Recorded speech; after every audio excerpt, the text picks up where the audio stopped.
We know him best as, well, you might know him best as Ned Cook, some of us know him better as the youngest of the Tracy brothers, Alan Tracy. Please give it up for Mr. Baz Zimmerman.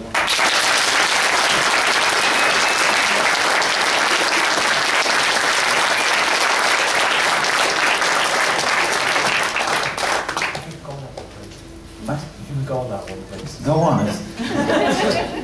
But the only trouble about going on this, if I sit here, they can't see me.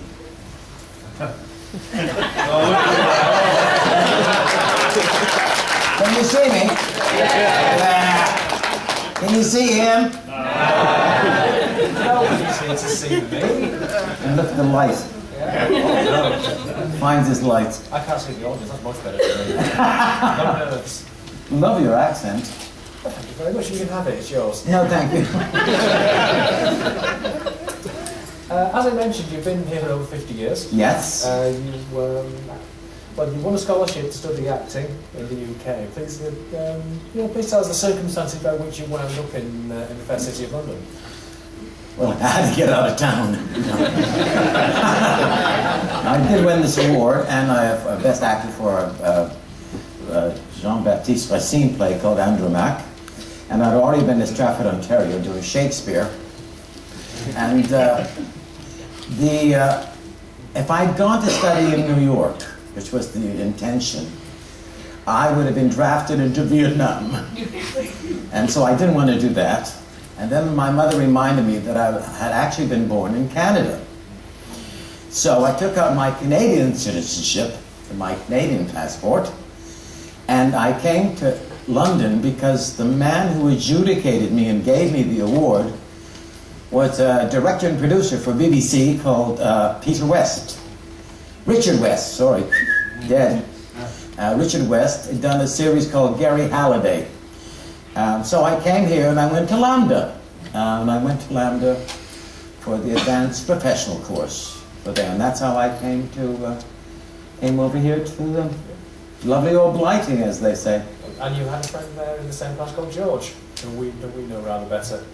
Ed Bishop. I was at school at Lambda with George Bishop, or Ed Bishop, as you know, because there already was a George Bishop, so he had to use his middle name. So, yes, George and I, in fact, I have a story about George, which I haven't even told you yet. We did a production at school of Othello. He played Othello and I played Iago. Now, George was very intense. I don't know, Ed, I'll call him Ed, although it's confusing. Ed was very intense. And there's a scene in Othello where he's losing his temper with Iago, and he grabs Iago and starts to choke him. And every time we rehearsed it, I used to say, George, be careful, you're getting very carried away. Just be, yes. Very two boys, yes, I will, yes, I will. So performance, right? We get to this scene, and he's ranting and raving, and he grabs a hold of me, and he gets his hands around my throat, and bugger me, he started to choke me. And he's going on and on, thou shalt not withstand. I'm thinking, I've got to stop. And I realized I couldn't move my arms, because it stopped. And I thought, I've got to get out. I've got a speech coming up, and he's killing me. He's talking, and I'm going, George.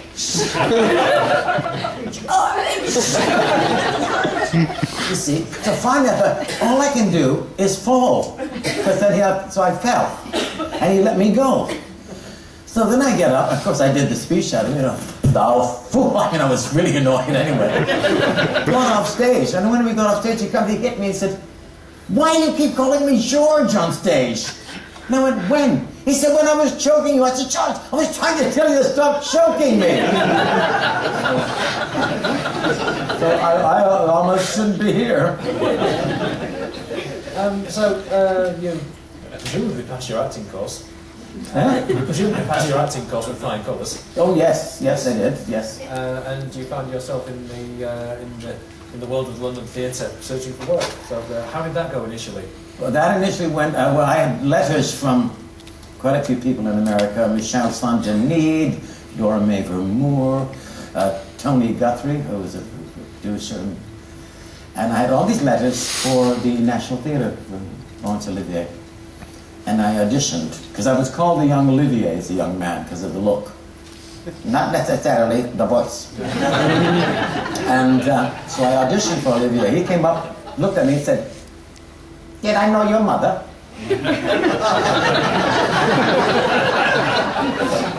Because we were the same height, funny enough, and everything. It was very funny.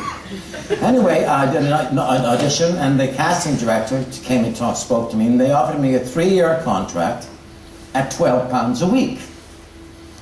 Now, at that point, I was paying £15 a week for a flat in Mayfair.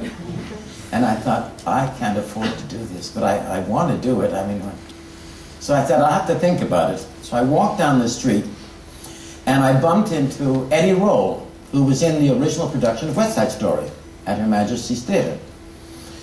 And I had known him as a young lad in New York, where I had taken some dancing courses, which Eddie Roll was also. Blah, blah, blah.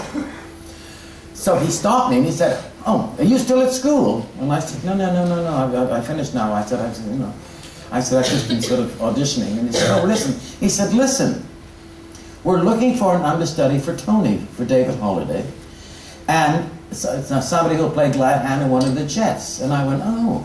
He said, "Would you be interested?" I said, "How much does it pay?" He said, £40 a week. I said, "I'll do it." And that's how I really got into musicals in a big way.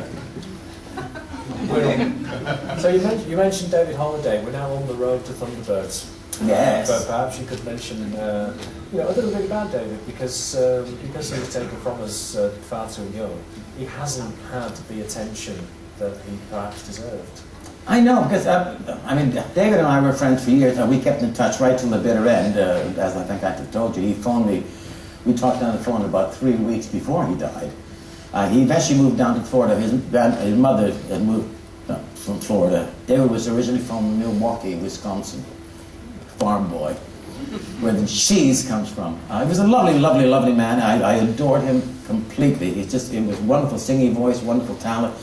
And, but I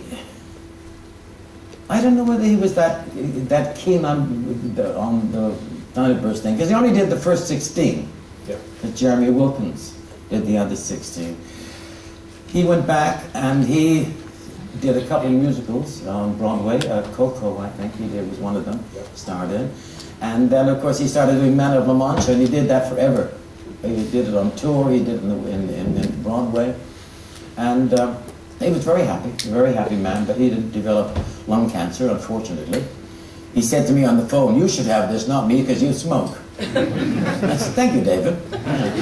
And, but anyway, he did leave us in, I think it was 1997. Glow will know, I'm sure, the exact date. That's about right, yeah. Is that about right, darling? Yeah.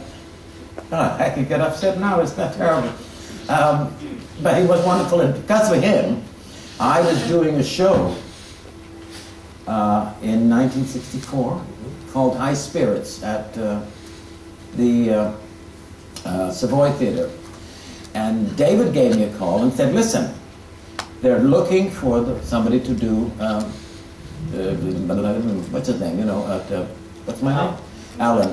I went on another track club.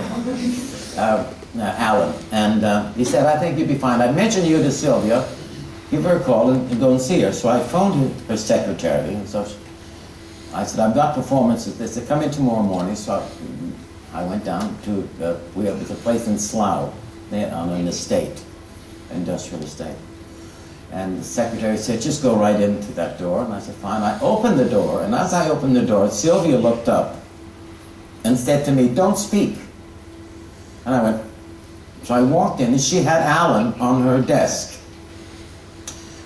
And she said, "Oh my God." She said, "If I didn't know better, I'd say this was modeled on you. The cleft in the chin, and the big eyes, and the cheekbones, and everything."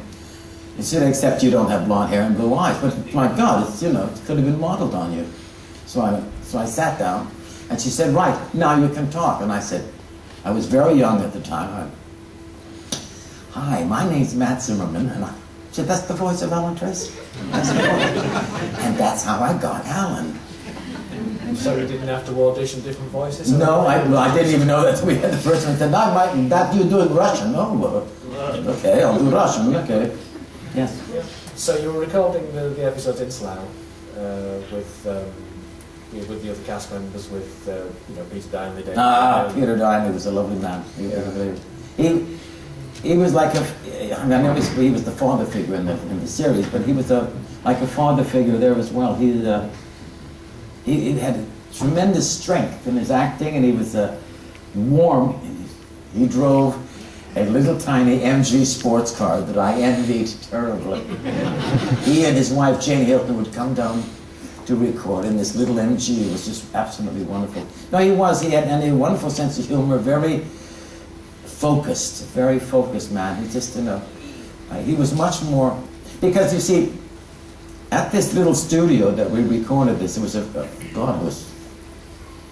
it wasn't as big as over there. He had 3 mics hanging down, and then there was a control panel over there. And Jerry was always in the control panel, smoking a cigar. And Sylvia, of course, is on the floor with us, and she more or less is directing it to a certain extent. We never heard anything from Jerry at all.